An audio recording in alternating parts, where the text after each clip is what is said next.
Assim também Cristo foi oferecido em sacrifício uma única vez, para tirar os pecados de muitos, e aparecerá a segunda vez, não para tirar o pecado, mas para trazer salvação aos que o aguardam.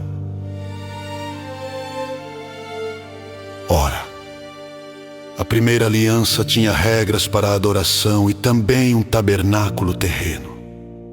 Foi levantado um tabernáculo na parte da frente, chamada Lugar Santo. Estava um candelabro, a mesa e os pães da presença. Por trás do segundo véu havia a parte chamada Santo dos Santos, onde se encontravam o altar de ouro para o incenso e a arca da aliança. Totalmente revestida de ouro, nessa arca estava um vaso de ouro contendo o maná, a vara de Arão que floresceu e as tábuas da aliança. Acima da arca estavam os querubins da glória, que com sua sombra cobriam a tampa da arca. A respeito dessas coisas não cabe agora falar detalhadamente. Estando tudo assim preparado, os sacerdotes entravam regularmente no lugar santo do tabernáculo para exercer o seu ministério. No entanto, somente o sumo sacerdote entrava no Santo dos Santos, apenas uma vez por ano, e nunca sem apresentar o sangue do sacrifício que ele oferecia por si mesmo e pelos pecados que o povo havia cometido por ignorância. Dessa forma, o Espírito Santo estava mostrando que ainda não havia sido manifestado o caminho para o Santo dos Santos, enquanto ainda permanecia o primeiro tabernáculo. Isso é uma ilustração para os nossos dias, indicando que as ofertas e os sacrifícios oferecidos não podiam dar ao adorador uma consciência perfeitamente limpa. Assim também Cristo foi oferecido em sacrifício uma única vez, para tirar os pecados de muitos, e aparecerá a segunda vez, não para tirar o pecado, mas para trazer salvação aos que o aguardam. Eram apenas prescrições que tratavam de comida e bebida e de várias cerimônias de purificação com água. Essas ordenanças exteriores foram impostas até o tempo da nova ordem, quando Cristo veio como sumo sacerdote dos benefícios agora presentes. Ele adentrou o maior e mais perfeito tabernáculo, não feito pelo homem, isto é, não pertencente a esta criação. Não por meio de sangue de bodes e novilhos, mas pelo seu próprio sangue, ele entrou no Santo dos Santos, uma vez por todas, e obteve eterna redenção.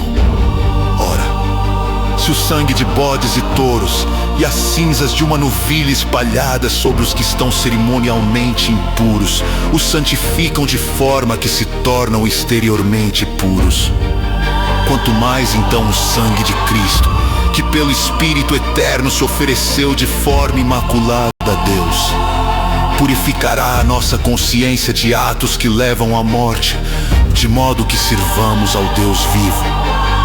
Por essa razão, Cristo é o mediador de uma nova aliança, para que os que são chamados recebam a promessa da herança eterna, visto que ele morreu como resgate pelas transgressões cometidas sob a primeira aliança. No caso de um testamento, é necessário que comprove a morte daquele que o fez, pois um testamento só é validado no caso de morte, uma vez que nunca vigora enquanto está vivo aquele que o fez. Por isso, nem a primeira aliança foi sancionada sem sangue. Quando Moisés terminou de proclamar todos os mandamentos da lei a todo o povo, levou sangue de novilhos e de bodes, juntamente com água, lã vermelha e ramos de hisopo, e aspergiu o próprio livro e todo o povo, dizendo: este é o sangue da aliança que Deus ordenou que vocês obedeçam.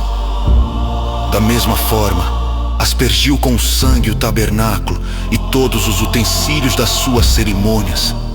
De fato, segundo a lei, quase todas as coisas são purificadas com sangue, e sem derramamento de sangue não há perdão.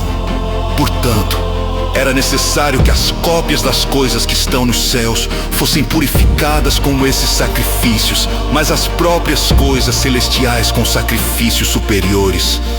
Pois Cristo não entrou em santuário feito por homens, uma simples representação do verdadeiro. Ele entrou no próprio céu, para agora se apresentar diante de Deus em nosso favor. Não, porém, para se oferecer repetidas vezes à semelhança do sumo sacerdote, que entra no Santo dos Santos todos os anos, com sangue alheio. Se assim fosse, Cristo precisaria sofrer muitas vezes, desde o começo do mundo. Mas agora ele apareceu uma vez por todas no fim dos tempos, para aniquilar o pecado mediante o sacrifício de si mesmo.